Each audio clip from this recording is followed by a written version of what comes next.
Welcome to skill rise. ఈరోజు topic వచ్చేసి వీలుకప్లోనే థర్డ్ ఎగ్జాంపుల్ అనమాట. సో ఈ ఎగ్జాంపుల్ చాలా యూజ్ అవుతుంది. ఇప్పుడు ఫర్ సపోజ్ మనము ఒక ఫీజు కడుతున్నాం, ఓకేనా. సో ఫీజు కట్టినాం. ఈ ఫీజు అనేవి డేస్ అనమాట. సో ఈ డేస్ వచ్చినప్పుడు ఈ డేస్ దాటితే 3% లేట్ ఫీ పడుతుంది అనమాట. అంటే లేట్ కట్టినందుకు ఫీజు పడుతుంది అనమాట, ఓకేనా. సో ఈ ఈ కాలంలో ఇప్పుడు ఇక్కడ చూడండి, ఇప్పుడు 500 ఫీజ్ అనమాట, ఓకేనా. సో 500 ఫీజ్ అయితే ఒకవేళ ఈ 60 అంటే ఈ 60 డేస్ కంటే దాటింది అనుకోండి 3% పడుతుంది, ఓకేనా. 90 డేస్ దాటితే సో 5% పడుతుంది. సో అలా ఎలా చేయాలి వీలుకప్ యూస్ చేసి అనేది చేద్దాం, ఓకేనా. సో ఇప్పుడు మనం is equals to VLOOKUP. Lookup value అంటే ఏంది, ఇదే కదా. సో డేసే కదా. సో ఈ డేస్ దాటితే రావాలి. సో కామా టేబుల్ అరే అంటే ఇది మొత్తం. సో కామా, ఓకేనా.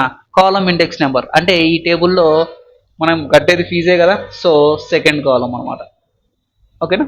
కామా ఇక్కడ ట్రూ ఆర్ ఫాల్స్ ఉంది. ఏమి true or false. True or false అంటే ఏమి, ట్రూ ఆర్ ఫాల్స్ అంటే అప్రాక్సిమేట్ అనమాట. సో ట్రూ పెట్టేస్తా. సో నేను 1 పెట్టేస్తా. సో ట్రూ పెట్టేస్తా. ట్రూ పెట్టేసి సో క్లోజ్ చేసేస్తా. సో క్లోజ్ చేసి ఇప్పుడు మనకేం కావాలి, ఈ అంటే ఈ 89 వస్తే ఎంత రావాలి పర్సెంటేజ్, ఓకేనా. సో ఇప్పుడు మనం వాల్యూని ఇంట్రూ చేయాలి కదా. సో ఇక్కడ మనము 500 ఇంటూ అని పెట్టాలి. So into enter. చూడండి, సో 15.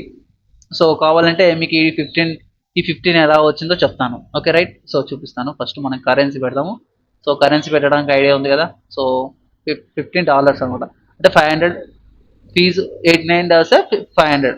సో మనం దీన్ని ఎలా ఎవాల్యుయేట్ చేయాలంటే ఇక్కడ ఫార్ములాస్ ట్యాబ్లో ఎవాల్యుయేట్ ఫార్ములా ఉంది కదా. సో దాని మీద క్లిక్ చేయాలి. సో క్లిక్ చేస్తే చూడండి, సో ఎవాల్యుయేట్ అయింది. So step, so 500 into, so మనము ఇది చూడండి. సో ఈ లుకప్ వాల్యూ 89 అనమాట. 89కి సో దగ్గరలో ఉంది కాబట్టి సో ఇలా. So true. సో 3.3 అంటే ఏది వచ్చింది 60, అంటే 68 దాటితే ఎంత 3% కదా, 0.03 అనమాట. సో అలా. సో ఎవాల్యుయేట్ అయింది అనమాట, ఓకేనా. అర్థమైంది కదా కాన్సెప్ట్. సో ఇది లేట్ ఫీజు కడితే ఎలా అనేది ఈ కాన్సెప్ట్ అనమాట, ఓకేనా. సో చాలా ఇంపార్టెంట్, నేర్చుపెట్టుకోండి.